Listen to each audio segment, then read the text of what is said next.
Harris was referring to me as an admittedly rather novice book dealer, or to the students upon whom he intended to unleash his stock of dog-eared academic disquisitions. But his having sized me up so assiduously felt something of an embarrassment. I imagined myself inconspicuous, the nature of my business in the shop opaque, simply a customer, perhaps a keen reader. In truth, the books I was searching out were units to be bought and sold.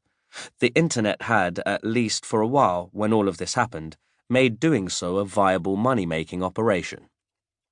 "Go on, lad," Harris urged. "Someone'll snap it up within the month. I guarantee it.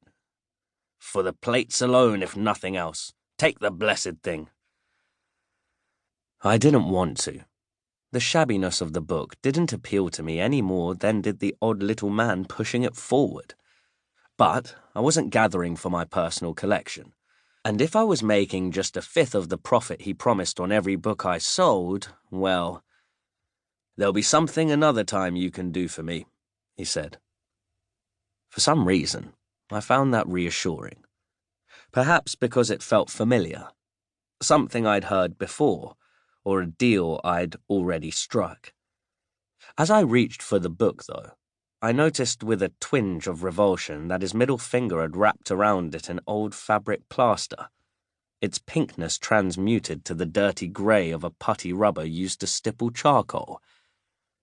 I thought that I could just make out the horrible green-brown of some ulcerated wound visible underneath the sticky curled edge. I found it in myself to thank him for his advice and turned back to my perusal of the shelves. He refrained, thankfully, from offering any further tips, and after examining a few of the ancient Browning pamphlets clogging up shelf space, wandered off to rummage through an immense wicker hamper crammed full of the shop's perennial overstock of VHS cassettes. They had on a multi-buy offer of the deviously illogical sort only ever seen in charity shops, 25p each or 12 for a pound. Finally, before heading to the counter, I tucked the Destroyer's book back onto the shelf. I'd spotted an unpleasant-looking brownish stain along the bottom edge, and had decided it simply wasn't worth the hassle. Despite that, Harris had certainly been right about the asking prices. The shop was run on behalf of a local hospice, and was in a still grotty enough area of South London that they let their stock go for pennies. Hardbacks might command as much as £1. That was if you could stop the old dears running the till from further discounting your purchase. They seemed absurdly grateful that you'd freed up more space for them to jam in a selection of their usual fodder, forgotten bestsellers, superseded study aids and newspaper giveaways. But for every 50, perhaps even 100 items of dross, there would be one book with actual resale value.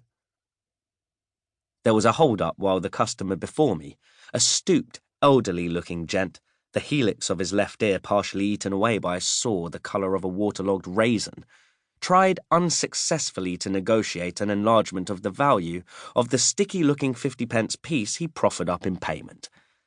Finally rebuffed, the man traipsed away, his intended purchase a pathetically out-of-season snow globe, left abandoned on the counter-glass.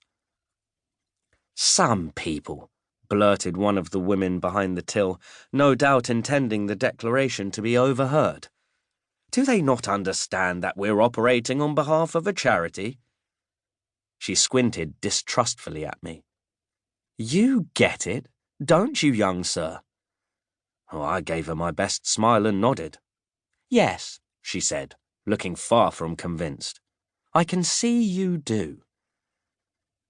As it happened, I was used to a certain amount of dissimulation. I felt obliged always to grin and reassure the staffers that, of course, I'd enjoy my reading. "It's 2 for 1 on books," the second lady told me, after totting up the numbers. "You're on an odd here. Did you want to find another?" Although this particular shop frequently did sell off their stock cheap, I hadn't noticed any of the usual handwritten signs, and I knew this particular helper wasn't one of the keener edges there. I